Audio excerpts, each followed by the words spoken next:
Hey YouTube, what's going on? I'm just out in the woods, just looking around. First and foremost, just trying to make sure I don't step on a snake. But yeah, I just have something on my mind, and I think that a lot of people think this, but sometimes don't verbalize it. And we all kind of, flow or ebb and flow within these thoughts and stuff. It's not so much an identity crisis or anything, or something that you start questioning everything. But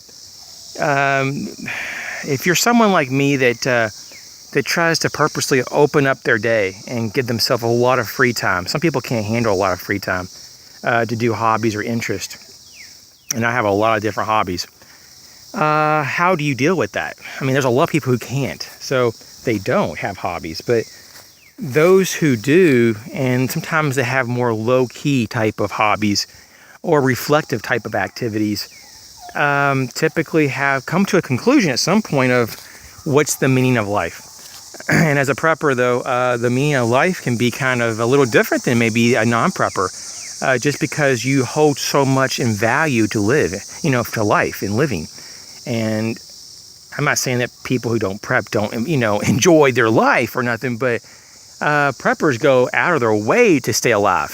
I mean, obviously, by definition, that's what we do.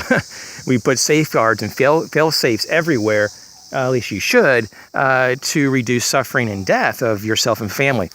So when you think about what is the meaning of life, it's a loaded question, because I guess it just depends on, what do you want to get out of life, some people would say.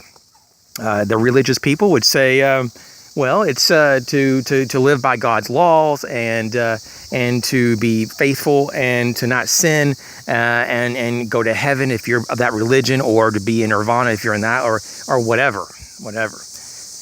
So you have that kind of people, and then you have another people that don't believe very much in anything. All this is just a random accident, and that this was just kind of part of the chaos theory, and now we're here, and yeah, it's amazing that we have thoughts and consciousness, but it doesn't really mean anything. So, I mean, I don't know. I kind of have my own thoughts on which one is more true, and there might even be a fourth or fifth, choice in there too. But for the most part, what is the meaning of life, especially for preppers? I think it's a unique question, because I would have to say that we value certain things over other people in a generic fashion, such as when we try to prepare and be forward thinking, we're not being selfish. We're actually doing things to help other people, not just ourselves typically. I know I am, at least. So at what point do you try to say, what is the meaning of all that? I think that for the meaning of preppers is to be a serving type of person, that you want to serve and help, so that people don't have to suffer and die needlessly, especially during emergencies or disasters, or just to kind of have that sense of comfort. I mean, what do you think about that question? I think it's pretty interesting, because there's a lot of people who I just love this part of the woods. It's so beautiful.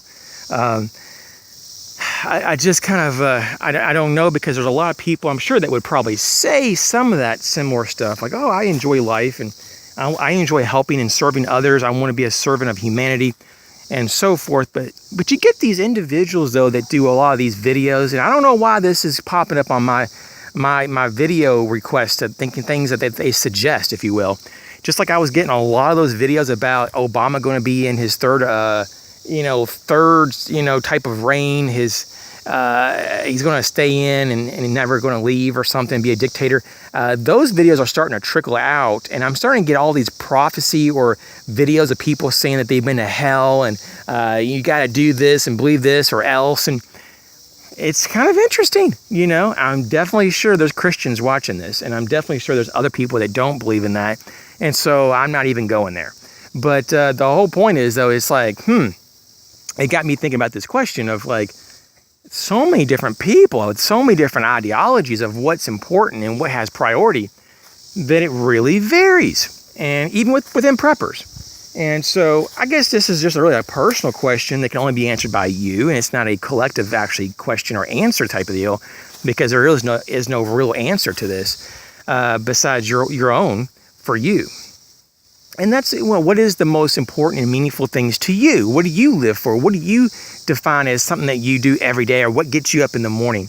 What is your meaning of life? And I think that's the answer right there. Is it could be something as simple as, for some of us, and this is not necessarily me at all, but I'm just saying, maybe it's someone who has a YouTube channel that shares information that they think is the most important thing ever. That's cool. Maybe it's someone who writes a book or is a writer. Maybe it's someone who is that goes to work. Maybe he's a police officer, or a firefighter, or a nurse, or a doctor.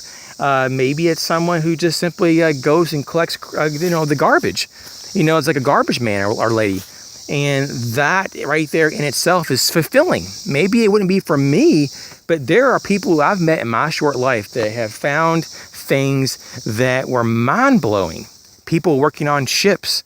There's people I know that actually are on cruise lines, and they can't get enough of living on a cruise line. Like almost the entire year they're on a boat, and they just live on the boat, and they float from island to island, serving people their drinks and making their food. I just wouldn't want to do that. I like being in the woods. I like having a house that you can go into and not have some kind of boat moving around. I don't know. I guess it really just depends on what you consider a standard for you and what you consider acceptable. And I guess if you find that standard and you live it, you have a lot less internal conflicts than if you didn't live it and you didn't seek out the standard. So, I think it's just a really complex conversation or thought, really, because you have so many variables that, what the heck is that? Is that a squirrel? Anyways, someone's like throwing something on my head. But we got raccoons out here, all kinds of crazy things running around here. But yeah, so, what is it, though, that really makes us tick? And a lot of people say, well, it should be a balance of spirituality and social needs and physical needs and intellectual challenges that we can push through and grow. And by definition, if we don't grow, then we are not living and we're dying. And those kind of real clear-cut generic answers. But I think for us, we have to form a plan. Just like our preps, we have to have a plan on what drives us and what makes us focused that is important to us. Seriously, actually create a list. It doesn't have to be a very big list of some of the most important things. And you can be the only person that ever looks at it. You can even destroy it after you make it. But just so you know for yourself, what is the most important things to you? Because believe it or not, until you start making the list, you really won't know. You think you might know, but you may be shocked of what you come to conclusion. And if you are shocked, then you may not be living the life that you would want or should. And that would be a waste of time. So you need to get on that right away. But I know for me, though, I've done this about years ago. I've made the list, and man, I was like, wow. It kind of started as a bucket list of things I wanted to do in my life, over the time. Because, relatively speaking, I'm fairly young. Not as probably young as you think I am, but I just have a young voice. But yeah, I just kind of I kind of thought that, okay, I've talked about this in the past just a little bit, but I think I started out with about maybe 50 things, and I've whittled it down to 20, and then I got down to 10 of the things I wanted to do, or I accomplished a lot of those things and got down to 10, and now it's just a handful left. And I'm like, wow, I still have a lot of time here on Earth, at least I hope I do, and I hope you do too.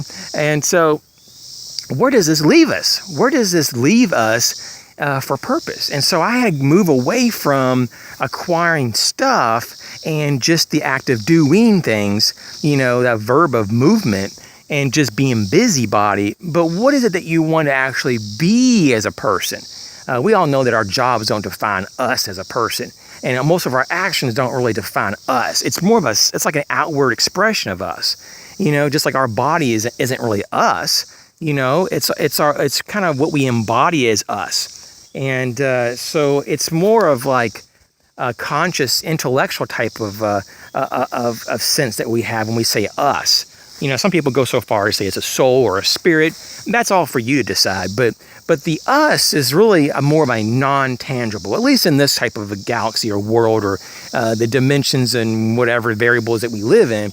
And so Yeah, it's a neat thought to kind of place ourselves in these situations that we kind of challenge ourselves, which is good and healthy, of what deserves our priority, our attention, our focus, and what path are we clearing? Just like in these woods, sometimes I clear paths. What kind of path are we clearing so that we can get to that end result, and so we can be the person we want to be? Now, what's so cool also is that sometimes it's not even really the being that kind of person that is really the goal. And that's what I've learned in my short life also, is that it's actually more of the journey and the going toward that is and the people that are a little older, I think they know this. Or if you're really kind of, I'm not saying I'm super bright, but I'm just saying if you kind of have been around the block and had a lot of ups and downs in your life, maybe like I have, and experienced a lot of pain and suffering, maybe like I have, then you will know that it's more about the journey than the end result. Just like most artists these days, the more advanced you get into it, you will notice something very interesting. It's not even about the end result. It's a lot more about how you got to that end result. And that's why things get more abstract the more you develop as an artist, because you're so involved with process. That process is the art, not the art as an image or the end result art that comes out. So anyways, I hope that imparts some type of knowledge, or at least some kind of insight, or maybe it made you scratch your head just for a second, or maybe you know you fell asleep and you got a good nap out of this. Whatever it is, hopefully it was good for you, and I'll catch you real soon.